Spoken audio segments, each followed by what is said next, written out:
merci à vous d'être là ce matin pour pouvoir justement lancer cette troisième édition. On espère qu'il y aura de plus en plus d'écoles qui participeront à ce défi jeune et qui montreront des projets concrets qui pourront être récompensés à l'issue de ce concours. Le SDEF s'est fortement impliqué dans la transition énergétique et je crois que l'apprentissage aux enfants de tout ce qui concerne les problèmes énergétiques sont essentiels. Et même si les modes de production sont différents, il est important de les connaître. Et l'exposition, telle qu'elle est aujourd'hui en format réduit, mais qui se trouve à l'Andivisio dans un format beaucoup plus complet, rappelle que les sources d'énergie sont multiples et que c'est sans doute par ce mix énergétique que l'on pourra effectivement réduire la part du nucléaire et des énergies fossiles. Cette édition est aussi placée sous le parrainage de Pierre Mollo, qui est donc avec nous. Donc je donne la parole. Je crois que des jeunes vont commencer à comprendre de la source à l'utilisation, que tu appuies sur le bouton pour éclairer une lampe, il se passe plein de choses. C'est pas assez simple que ça. Et que si on ne fait pas attention à nos comportements de tous les jours, on peut participer aussi à la pollution de la planète et de son environnement.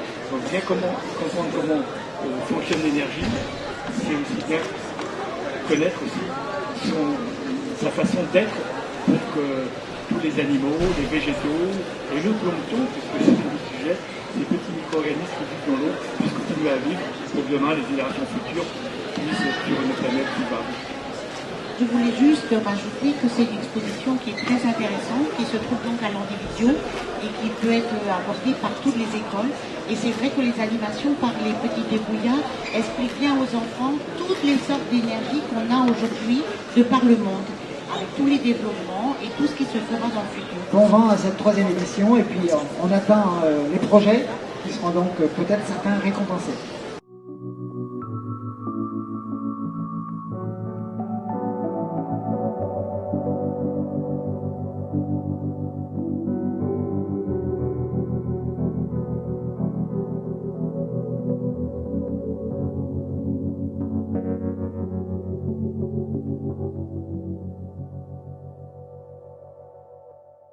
En fait, on est clair pour voir, on est clair pour se déplacer vers les autres, et on est clair pour être bien.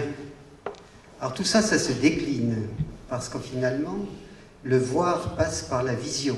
La vision, c'est une fonction. Et en fait, cette fonction visuelle qui passe par l'œil, ça sert à alerter, pour savoir s'il y a un danger.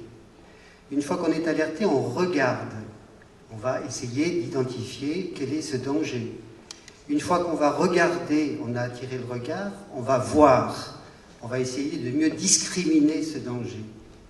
Et puis, à la fin, puisque l'œil, la fonction visuelle, ça part de l'œil, mais ça va au cerveau, toutes ces informations vont monter au cerveau, et là, pour comprendre. Et c'est là où l'action de chacun d'entre nous qui s'occupe de l'éclairage est indispensable.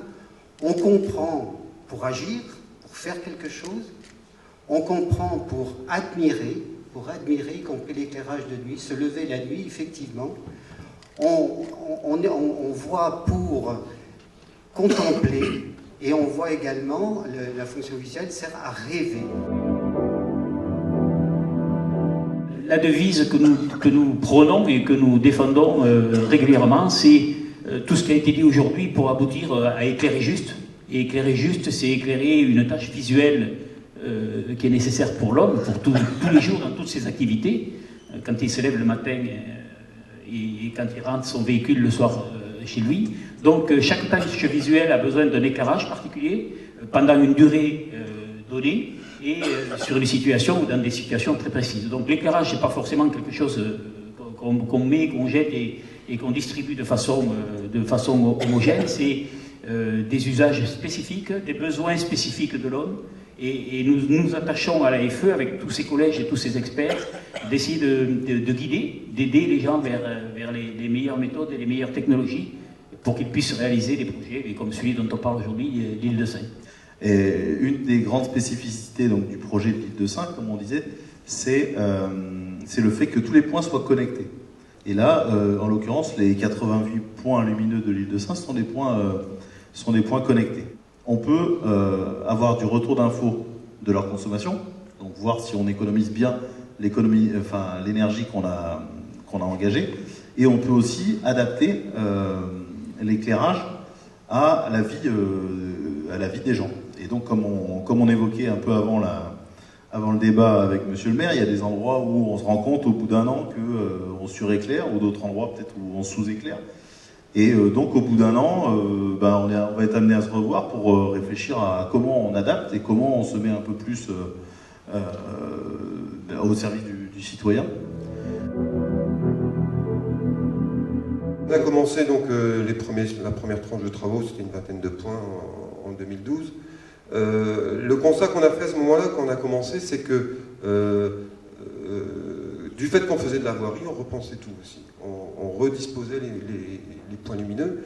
Et on a découvert, contrairement à ce qu'on aurait pu imaginer, parce que beaucoup de gens s'imaginent le LED éclaire moins bien, et en fait on s'est retrouvé avec une interdistance, c'est-à-dire l'écart entre deux poteaux, du fait de la photométrie des luminaires qu'on utilisait, on se retrouvait avec l'écart entre deux poteaux qui s'agrandissait, alors qu'on s'imaginait qu'on allait être obligé d'en mettre plus. En final, on en mettait moins. Donc 11 points sur 115, on est à 10% de points lumineux en moins. On l'a fait avec le SDEF, ça c'est ce travail de collaboration aussi. On met beaucoup en avant cette collaboration parce que c'est un travail de soutien, d'ingénierie, de conseil.